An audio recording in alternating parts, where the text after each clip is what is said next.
PWCC is a great way to sell your sports cards. If you're looking for a way to support the Cajun Cardboard YouTube channel, consider using the promo code Cajun, all caps, CAJUN, when you're selling your cards on the PWCC marketplace.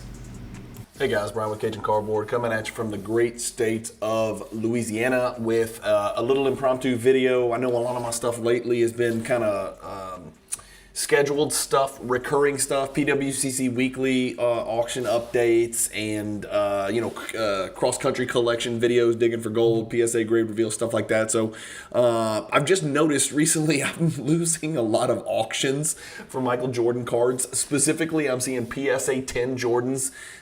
They seem to be running. I just wanted to do a quick search on Card Ladder and figure out if that was the case. So what I did is I went into Card Ladder, I went into the sales history, I sorted minimum value of $1,000, cards that have sold over the last 14 days, I think going back to like January 29th or something like that, and they had to be Michael Jordan PSA 10 graded cards. And so I just wanted to kind of bring you guys 5 Michael Jordan cards that seem to be running, heading in the right direction. Again, these are not going to be huge sample size because inserts and parallels for Michael Jordan cards from the 90s in PSA 10, those are usually not super high pop cards, so you won't see a ton of sales data points. So keep that in mind. Also keep in mind, and let me check, I own 1, 2, 3, 4, 5. Well, I own all 5 of these cards too. So keep that in mind. I did just happen to pull these cards, and what I did is I just started from the most valuable to the least valuable. Not every card's going up. So this video is not all Michael Jordan PSA 10s are going up. Honestly, when I sorted by value with those same criteria and the same search terms I just gave you, about half the cards are going down, which really surprised me. So about half the cards were actually down from their last sales point.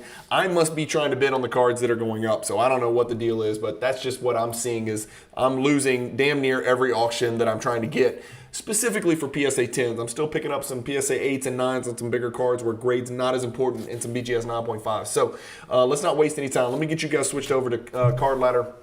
First card, I talked about this card when it happened not too long ago. This is the 1992 Fleer Total D. Obviously, beautiful card. You'll find it in the Cajun Cardboard hierarchy. In fact, every one of these cards you'll find, except for the last one, in the Cajun Cardboard hierarchy. The last one's a base card, so surprise, surprise.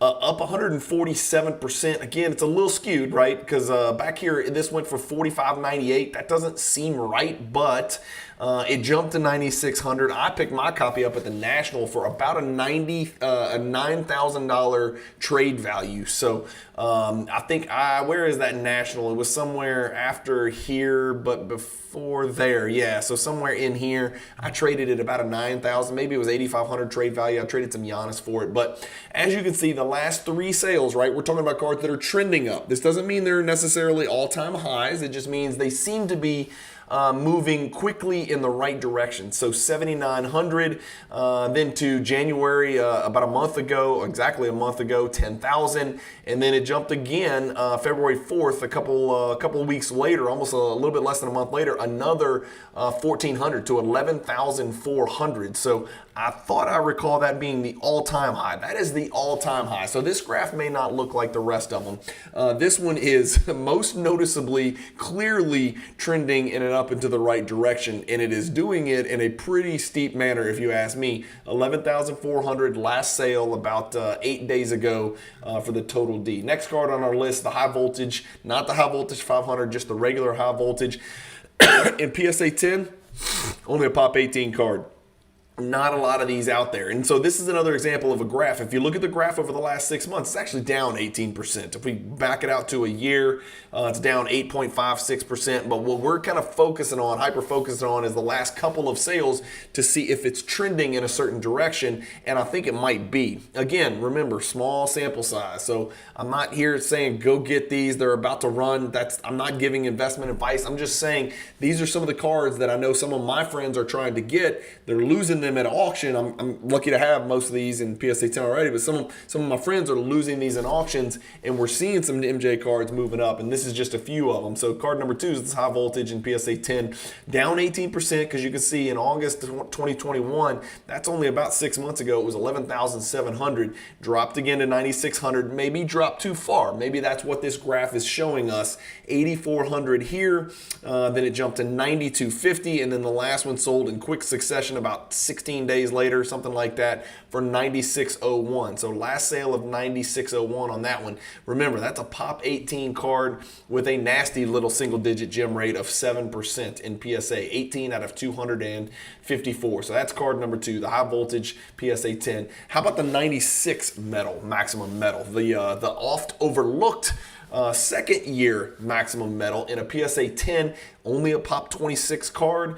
As you guys can see, it's up 23% over the last year. Another tiny sample size, but it looked like it was 6,200, then it came down to 5,600, and then somebody ignored the comp before and jumped all the way back up to 76.55. What if we look at 2 years? That trend looks a little bit more up and to the right, with it only coming back one time. That 5,600 pickup here in September of 2023 was probably a pretty damn good buy, because it ran from 5,600 all the way up here to 76.55. So another card that's on the move, and a beautiful card, a really, really good looking card, especially in hand. So that one jumped all the way up to 76.55 for that Pop 26. I bet you the gem rate's pretty nasty, only 17%. I figured it would be a little bit tougher than that, but 17% on that PSA maximum metal. Maybe those are a little bit more rare than we thought they were. I'd have to go back and check my hierarchy pack odds list. 95 Skybox Natural Born Thrillers, a card that everybody is familiar with, that everybody loves. I've never heard anybody say, man, I just don't think that card's that good looking. No, this is a good looking card.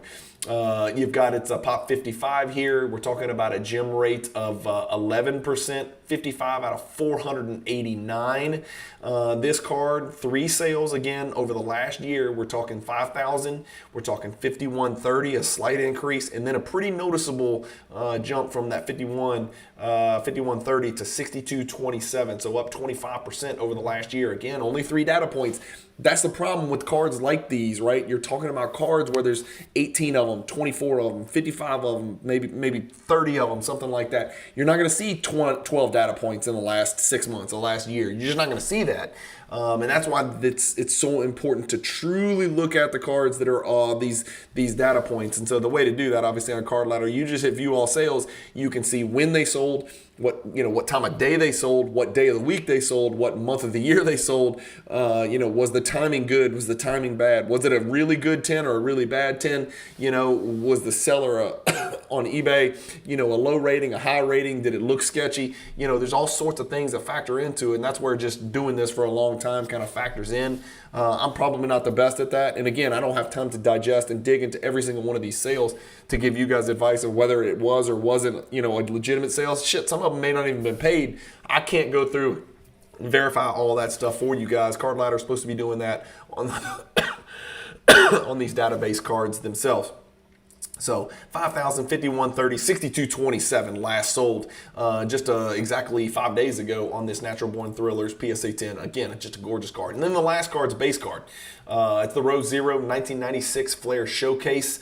Not your ordinary base card, right? We've talked about that. You saw me get a couple of these graded in the cross country collection. I actually had a really good grading results on my Flair Showcase submissions, the Jordans.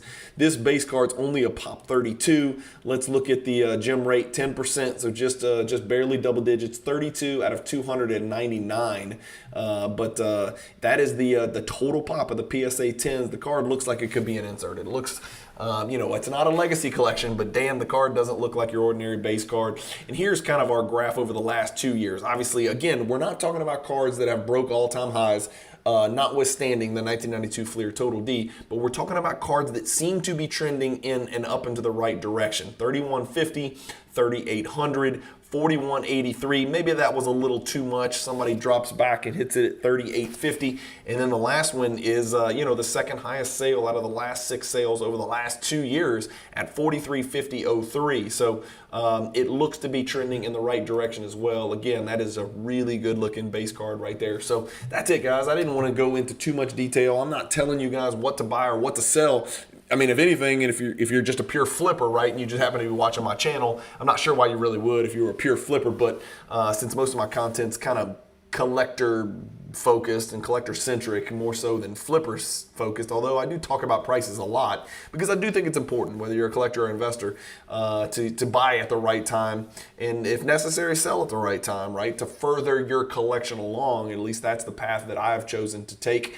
Anyway, let me know what you think. Do any of these 5 cards stand out to you? You know, you got the Flair Showcase Row Zero base, Natural Born Thrillers, the Maximum Metal Second Year 96, the High Voltage, and then the Fleer Total D. Which one of those cards floats your boat? Which one of those cards surprises you the most? Which one of those cards do you think is most likely or least likely to sell next for even more than the last sale, which seems to be, an up and to the right trend already? So let me know what you think in the comments. Hopefully you guys enjoyed the quick little video. Keep collecting, stay positive in the hobby, and peace.